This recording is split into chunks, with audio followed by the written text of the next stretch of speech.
வணக்கம். ரத்தம் தெறிக்க நடந்த பழங்கால போர்களுக்கும் 1960களில் நடந்த நவீன இலக்கிய புரட்சிக்கும் என்ன சம்பந்தம்? அத பத்தி தான் இன்னைக்கு நம்ம ஆழமா பார்க்க போறோம். பழங்காலத்து போர்க்களங்கள் தொடங்கி 60களின் எழுத்துக்கள் வரைக்கும் நம்ம தமிழ் அடையாளம் எப்படி பரிணாம வளர்ச்சி அடைஞ்சிருக்குன்னு இந்த சிறப்பு விளக்க பதிவுல ரொம்ப சுவாரஸ்யமா பார்க்க போறோம். தயாரா இருக்கீங்களா? வாங்க ஆரம்பிக்கலாம். நம்ம பயணத்தோட கட்டமைப்பு இப்படிதான் அமைய போகுது. பண்டைய சங்க காலம், செங்கணான், பழிவாங்கும் சிற்பக்கலை, இலக்கிய பூங்கா, யதார்த்தவாதம், எதிர் இலட்சியவாதம், அப்புறம் நிலைத்திருக்கும் தமிழ் அடையாளம். சரி, நேரடியாவே விஷயத்துக்கு போலாமா? முதல்ல தமிழகத்தோட அடித்தளமான பண்டைய சங்க காலத்துக்கு போவோம். சரியா? கிமு 300ஆம் வருஷம் நம்ம ஊர் எப்படி இருந்ததுன்னு பார்க்கலாம். சங்க காலம் தென்னிந்திய வரலாற்றோட ஒரு மிக முக்கியமான தொடக்க கட்டம்னு இதை சொல்லலாம். கிமு 300லிருந்து கிபி 300 வரைக்கும் பாண்டிய மன்னர்களோட ஆதரவுல செயல்பட்ட 3 இலக்கிய மன்றங்களை தான் நாம சங்கங்கள்னு சொல்றோம். நம்ம வரலாற்றை புரிஞ்சுக்க இதுதான் ரொம்ப முக்கியமான அடித்தளம். இப்போ இதுல ரொம்ப சுவாரஸ்யமான விஷயம் யாருன்னா மூவேந்தர்கள் தான். சேர, சோழ, பாண்டியர்னு இந்த 3 முடிசூடிய மன்னர்களுமே தங்களோட தனித்துவமான சின்னங்களோட ரொம்ப வளமான ஆற்றுப்படுகைகளை ஆட்சி செஞ்சாங்க. இவங்களுக்குள்ள நடந்த இந்த அதிகார போட்டி தான் பல வரலாற்று சிறப்புமிக்க காவியங்களுக்கும் வீரம் சிறந்த போர்களுக்கும் மிக முக்கிய காரணமா அமைஞ்சது. அப்போ அந்த சமூகம் எப்படி இருந்துச்சுன்னு கொஞ்சம் யோசிச்சு பாருங்க. மாபெரும் கடல் வழி வர்த்தகத்தை கொண்ட ஒரு மிகச்சிறந்த விவசாய சமூகம் அது. மிளகு, முத்துகள், ரத்தினங்கள்னு எல்லாத்தையும் ரோமுக்கும் எகிப்துக்கும் ஏற்றுமதி பண்ணிட்டு இருந்தாங்க. ஆனா இதுல நாம ரொம்ப கவனிக்க வேண்டிய ஒரு விஷயம் புறம் அப்படிங்கிற கான்செப்ட் தான். மன்னர்கள் போர்கள் மூலமா தங்களோட வீரத்தையும் பொதுச்சிறப்பையும் நிலைநாட்டினாங்க. அதுக்கு கொஞ்சமும் குறையாம புலவர்கள் அந்த மன்னர்களுக்கு நிரந்தர புகழை தேடித்தர்ற அரசியல் தூண்களா செய்யப்பட்டாங்க. மன்னனோட வாழுக்கு புலவனோட சொற்கள் எப்பவுமே அங்கீகாரம் கொடுத்துச்சு. அடுத்து செங்கணான் ரத்தத்தில் உருவான விதி. கிபி 400ஆம் வருஷத்துல வாழ்ந்த ஒரு குறிப்பான சோழ மன்னனை பத்தி இப்போ நம்ம தெரிஞ்சுக்க போறோம். பழங்கால அரசன் அப்படிங்கிற அந்த உக்கிரமான அடையாளத்துக்கு இவர்தான் ஒரு பர்ஃபெக்ட் உதாரணம். பெரிய புராணத்துல சொல்லப்பட்டிருக்கிற இவரோட பிறப்பு ரொம்பவே விசித்திரமான, அதே சமயம் பிரமிக்க வைக்கிற ஒரு புராண கதை.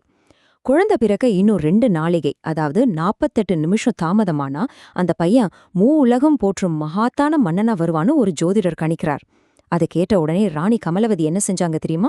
அந்த சுபமுகூர்த்தம் வர்ற வரைக்கும் பிரசவத்தை தடுத்து நிறுத்துறதுக்காக தங்களை அப்படியே தலைகீழா கட்டி தொங்க விடுமாறு தோழிகளுக்கு உத்தரவிடுறாங்க. என்ன ஒரு அதீத தியாகம் பாருங்க. தலைகீழா தொங்குனதால குழந்தை சரியான நேரத்துல பிறக்குது. ஆனா அந்த அதீத அழுத்தத்தால கண்களெல்லாம் ரத்தங்கட்டி மிகச் சிவந்த கண்களோட பிறக்குது.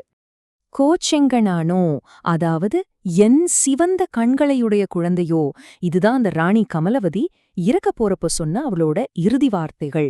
இந்த துயரமான தியாகம்தான் அந்த மன்னனுக்கு சிங்கணான், அதாவது சிவந்த கண்களையுடையவன் அப்படிங்கிற பேரை நிரந்தரமா கொடுத்துச்சு. இதை கேட்கும்போதே கொஞ்சம் மெய் சிலிர்க்க வைக்குது இல்லையா? பிறப்புல இருந்த அதே உக்கிரம் அவனோட வீரத்திலையும் அப்படியே இருந்துச்சு. கழுமலம் அப்படிங்கிற இடத்துல நடந்த ஒரு பெரிய போர்ல சேர மன்னன் கணைக்கால் இரும்புரைய செங்கணான் தோற்கடிச்சான். யானைப்படைய முறியடிக்க தன்னோட குதிரைப்படைய அவன் எவ்வளவு சாமர்த்தியமா பயன்படுத்தினான்ற அந்த தந்திரம் களவழி 40ங்கிற போர் பாடல்ல ரத்தம் தெறிக்க தெறிக்க பதிவு செய்யப்பட்டிருக்கு. அவன் நிஜமாவே ஒரு மாபெரும் வீரன்தான். இப்போ பழிவாங்கும் சிற்பக்கலை, மாடக்கோயில்கள். இவ்ளோ நேரம் அவனோட வாளின் வலிமைய பார்த்தோம் இல்லையா? இப்போ அவனோட கட்டிடக்கலையில இருக்கிற ஒரு மிகப்பெரிய ஆச்சரியத்துக்கு போவோம். இது ஒரு வரலாற்று மர்மத்தையே நம்ம முன்னாடி வைக்குது. நீங்களே இந்த கேள்வியை கேட்டு பாருங்க. ஒரு மன்னன் ஏன் வேணும்னே யானைகள் உள்ளே நுழைய முடியாதபடி தன்னோட கோயில்களை வடிவமைக்கணும்? செங்கண்ணான் கட்டுன இந்த தனித்துவமான மாடக்கோயில்கள் வடிவமைப்பை பத்தி தெரிஞ்சுக்க இந்த கேள்வி நம்மள ரொம்பவே தூண்டுது. இதுக்கு பின்னாடி இருக்கிற புராணம் ரொம்பவே சுவாரஸ்யமானது. திருவானைக்காவல்ல இருக்கிற சிவலிங்கத்து மேல சருகுகள் விழாம இருக்க ஒரு சிலந்தி தினமும் வல பின்னது. ஆனா சிவபக்தனான ஒரு யானை தான் பங்குக்கு தினமும் ஆற்று நீரை கொண்டு வந்து இறைவனை நீராட்டுது. இதனால அந்த சிலந்தியோட வலை தினமும் அழிஞ்சு போகுது. ஒரு கட்டத்துல கோபம் அடைஞ்ச சிலந்தி யானையோட தும்பிக்கைக்குள்ள புகுந்து கடிக்க 2மே போராடி இறந்து போகுது. முற்பிறவியில அந்த யானை மேல இருந்த பகையோட தான் சிலந்தி இப்போ மன்னன் செங்கணனா மறுபிறவி எடுத்திருக்கு. அதனாலதான் யானைகள் ஒருபோதும் கருவறைக்குள்ள நுழைய முடியாதபடி ரொம்ப குறுகலான செங்குத்தான படிகளை கொண்ட மாடக்கோயில்களை அவன் கட்டினான். இது ஏதோ 1-2 கோயில்கள் கிடையாதுங்க. காவேரி ஆற்றங்கரையோரம் மொத்தம் 70 மாடக்கோயில்களை அவன் கட்டினான். ஒரு வீரமிக்க போர்வீரன் அப்படிங்கிற நிலையில இருந்து பக்தி நெறிக்கான ஒரு பாலமா மன்னன் செங்கனா எப்படி மாறினா அப்படிங்கறத இந்த பிரம்மாண்டமான எண்ணிக்கை நமக்கு உணர்த்துது. அடுத்து இலக்கிய பூங்கா நவீனத்தை நோக்கி.